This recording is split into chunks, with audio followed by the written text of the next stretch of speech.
That's Nick. And that's Joseph. And today we're here to talk about An American Werewolf in London. Why?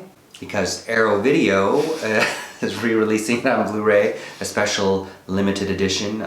Street date was October 29th, just in time for Halloween. Oh, well.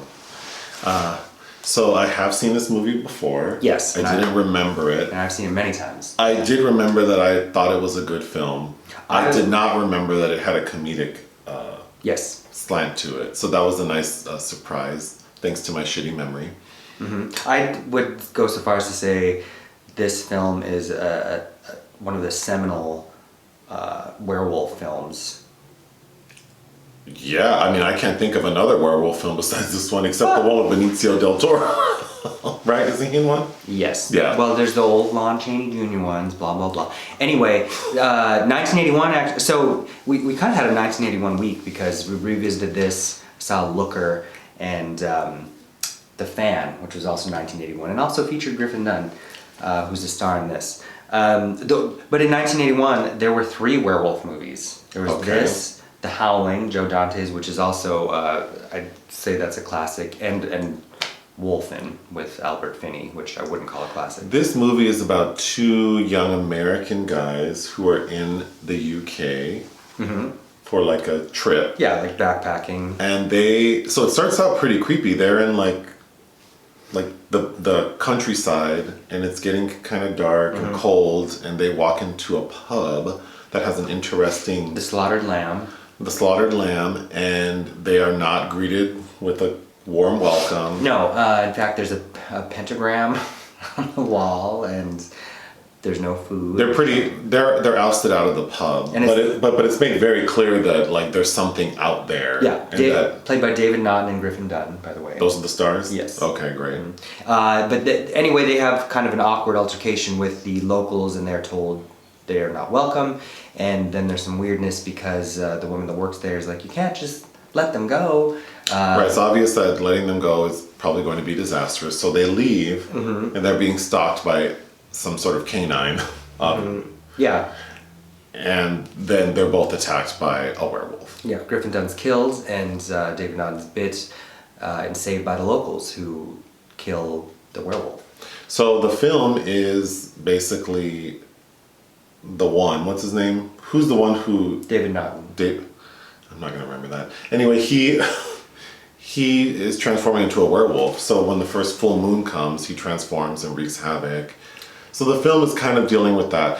But it's funny because his buddy... Griffin Dunne. Keeps coming to him as like a ghost. And then he's seeing ghosts of like the people who've been killed. A decomposing ghost. And then they're decomposing as the film goes on. Because they are going to roam around in purgatory essentially until he, the one who killed them, dies. Well, I think he says until the last werewolf dies, which... So that feature of the plot and the film, I think, is the best part. Because it's inventive. The film feels very... Even watching it, a week ago in 2019... I thought it felt very fresh and like fun, and notably this was the first film that won an Oscar for Best Makeup. Oh, well, it deserves it because the the transformations into the werewolf are very impressive. Oh yeah, it holds up. I feel like I need to mention that the man who directed this film John Landis. Directed several Michael Jackson videos. Oh, John Landis is... I know he's a big deal. Oh yeah, well, Blues Brothers, Animal House, Trading Places. But Michael Jackson's Coming to America. Well, Coming to America's pretty good. Well, but Janet Jackson's not related to Michael Jackson. That's true. And I can't say her name unless... So yes, there are some other seminal things he's done, Thriller being one of them, who kind of petered out in the 90s. And then, of course, this film was going to be remade by his son, Max Landis, until all of those Me Too scandal things happened. Is there a Jonathan Landis? There's another Landis person who's famous. I don't think he's related. But am I correct? Is there another Landis? That's isn't. Or am I thinking of Michael Landon? Landis, Michael Landon, yeah. From Little House on the Prairie. Never mind. Getting back to this film. Elmer Bernstein did the score. Frank Oz shows up as a prickly. What does he play? A doctor. No, he's from the embassy. Oh, he's from the embassy. Because You're right. Yes, he's like the rudest federal employee. Well, they're all rude, but he's one of the rudest federal employees I've ever seen. Brian Glover, the character actor who is in Snow White: A Tale of Terror and Alien 3, has a couple creepy moments. The bald white man that Is that the slaughtered lamb? I pointed him out Yes, several yes, you times. did. Yes, you did.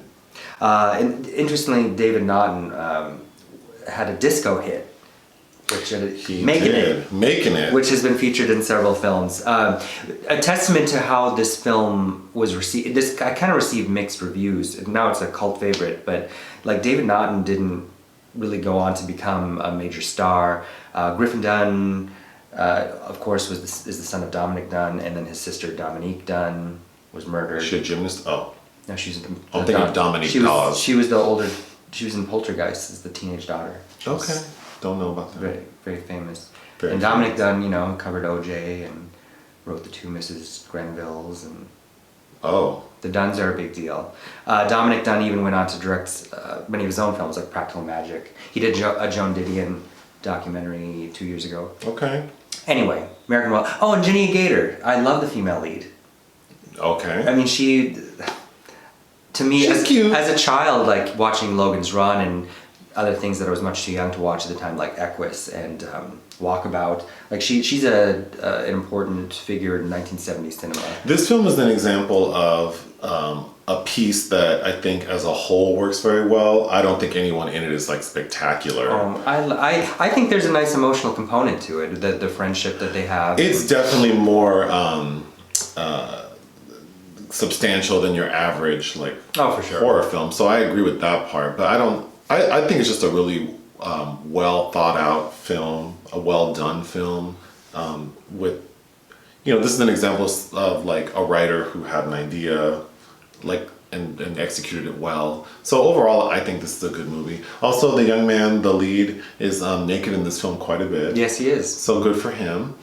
My only downside and why I wouldn't give it, so I would give this film 3.5 out of 5 stars. The only reason I wouldn't give it more is because I don't think to me it's just a comedy. No, I think there's some genuinely creepy moments. I love the finale in Piccadilly Circus. Oh yeah, well where he gets. Well, he turns into a porno theater. And Yes, that was a very well done scene. Yeah.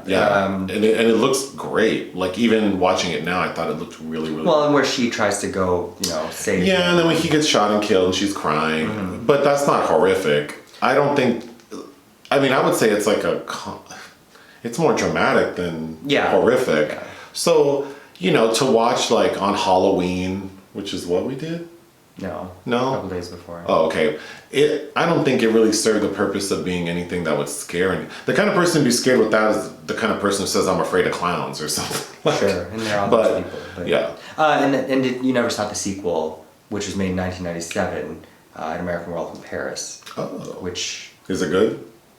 I remember seeing it at that age and not thinking it was, but maybe I'd appreciate something in it now. I don't know. Julie Delpy's in it, and who I like. Okay. And Tom Everett Scott. But Okay.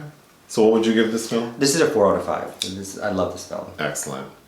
Anything else? And the Arrow release, because this film has already been out on Blu-ray, chock full of extra features, also 4 out of 5. Great. Bye. Bye.